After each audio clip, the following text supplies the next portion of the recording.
Hi everyone, welcome to my channel. My name is Gabriella. Today's video is something that I've been meaning to make since last year. I just never got around to actually filming it. A comparison between the different lines of Inktense, all of which are pretty unique but similar at the same time. The Inktense blocks, the Inktense paint pen sets, and the Inktense pencils. The first challenge is choosing the right paper, which inevitably has to be a compromise, as normally I would use different paper for each line. For pencils, I would typically go for a Fabriano 1264 or any cold pressed student grade paper with a heavy surface sizing. The pens work on pretty much anything. However, the blocks require a higher quality paper, cold pressed, and preferably cotton. Initially, I was leaning towards Fabriano 5, which is a 50% cotton cold-pressed paper, but after doing a number of tests on various papers, I finally made up my mind. I recently bought this new jumbo watercolor pad, the Clairefontaine Goldline Aqua Pad, which is a budget watercolor paper, but personally, I've been really enjoying it for practice paintings, and I find it to be suitable for an Inktense challenge. These comparison videos are some of my favorite type of content here on YouTube, and I enjoy making them myself. I learn a lot from them, especially in terms of how to use them, as well as the limitations of different art supplies that I already own. And my audience also seems to enjoy these videos, so it's rewarding for me to make them. My watercolor pencil video is currently my most watched video on this channel. One viewer, however, pointed out that I should have painted the same thing 4 times instead of 4 very different pictures for better comparison. And you know what? You're right. I totally should have done that. I have taken your advice and made 3 identical sketches this time. I mean, I really just created one and I transferred it onto the paper 3 times. I don't think I could have made them even remotely similar without this technique. Okay, moving on to the actual comparison, I decided to go with the Inktense pencils first, as they are likely the best known out of the Inktense range. A lot of people have them, they are extremely popular, especially in the adult coloring community. I don't always do this, but first I will show you how they look diluted in a separate palette. They appear very vibrant, similar to watercolors. Out of the 3, the pencils can appear the most transparent. Now, Inktense versus watercolors, pros and cons, differences, similarities, etc. That's a discussion for a whole other video. But in a nutshell, Inktense will be more permanent on paper, especially when properly diluted or used wet on wet. Inktense pencils are some of my favorite water-soluble pencils. More saturated than regular watercolor pencils, they have quite a nice flow when diluted with water, and can take a lot of layers. They have thick and relatively soft leads, which makes coloring in larger areas more pleasant. As for pencil traces, yes, there will be pencil traces. When applied on cold-pressed paper like this one, they are not going to fully dissolve and magically transform into watercolor washes. I personally really enjoy working with the combination of pencil lines and wet washes. This is entirely up to personal preference, like the softness of the pencil leads and so on. As for the purpose of Inktense pencils, I basically use them as regular watercolor pencils. However, with Inktense, I can build up really dark values easily and achieve really vibrant hues and interesting textures.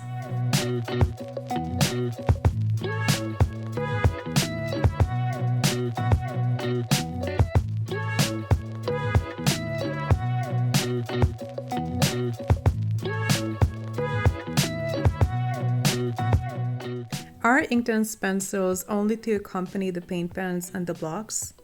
I never looked at them that way. In my opinion, it is perfectly possible to finish paintings only with the pencils. And as you will see in my 2 other paintings, the effect is quite different. I'd like to point out that many of the pencils have lower light fastness than either the paint pens or the blocks. Especially the yellows, pinks, and reds will fade when exposed to direct sunlight, so I wouldn't recommend it for professional work. Also, like I said in my watercolor pencil comparison video, if you've seen it, The leads of Inktense pencils are not glued into the wooden case, so I would be careful not to drop them. The leads are very sturdy on one hand, however when they break big time. When I first got my pencils, the color Baked Earth broke on me, and I lost about an inch of the lead. That's how much came out. And I hadn't even used the pencils yet. Inktense pencils are widely available open stock and are relatively affordable. If you want Lightfast pencils only, you can cherry pick the ones you like. All in all, they are totally worth it.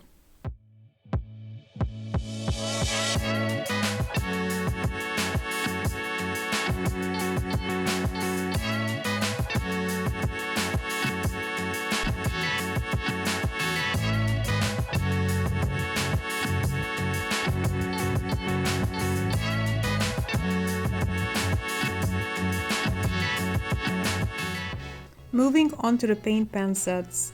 I say plural because I have them both and they are merged together in this little palette with the exception of a few colors that I took out. I love these paint pen sets. The colors are incredibly vibrant and beautiful. I saw at least one very bad review on them here on YouTube. Although the person's negative opinion, I think, largely came from the fact that Inktense pens are just not watercolors. They don't behave that way. The pens are drier, the colors more opaque. Again, if you ask me, it's just another medium. If you want to paint watercolors, then go and get some. But if you want to learn how to watercolor properly, these are not the sets to get.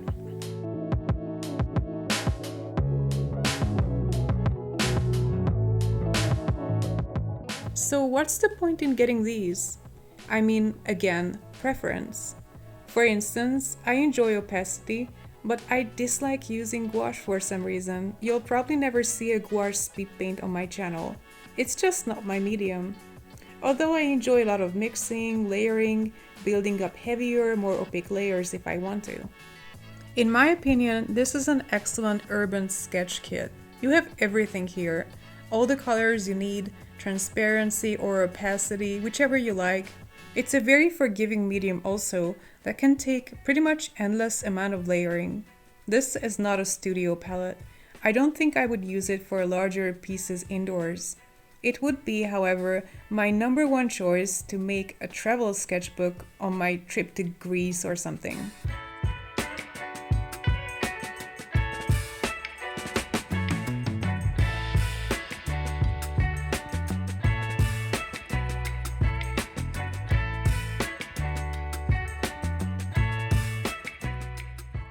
And finally, the blocks, which were actually the first Inktense that I got.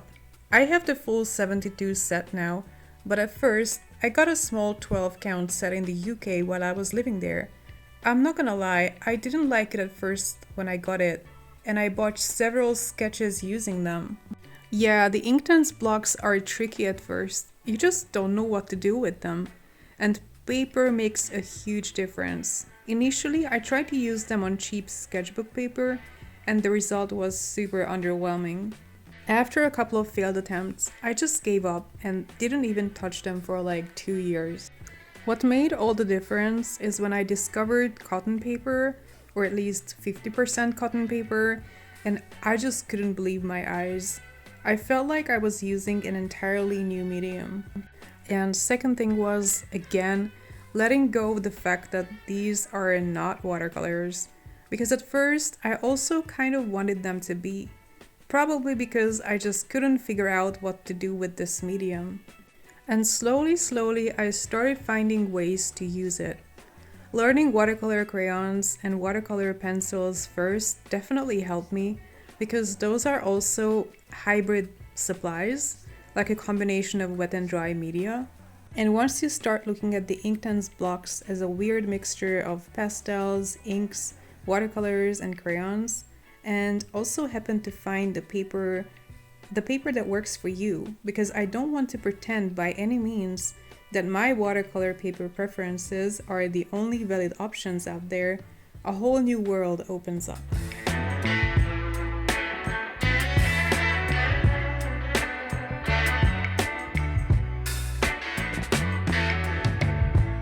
That said, in my opinion, out of the three Inktense products, I find the blocks to be the most challenging to work with. My success-failure ratio isn't too strong with the blocks, while I don't think I ever messed up a sketch with the Inktense pencils, for instance. No, I actually did. I did mess up a painting with the pencils once, but I used completely the wrong surface.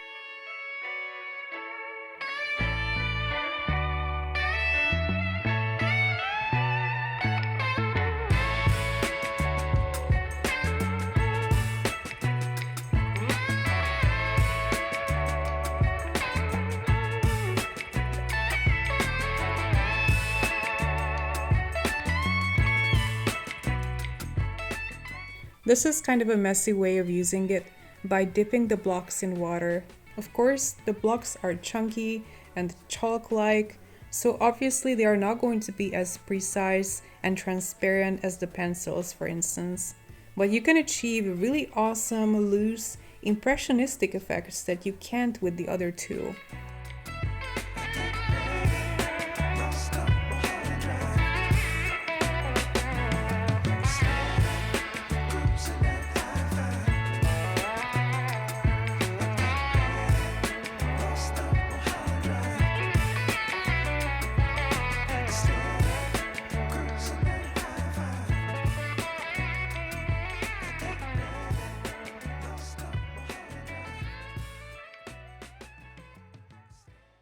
Making this video has been very educational for me because I don't think I've ever seen the Inktense products side by side like this before, even skipping through my watercolor sketchbooks. I love Inktense. I love all three lines of them. There is no winner here. That is not the purpose of this video. This is simply to give you an idea what the different ranges can do. And mind you, this is just my way of using them.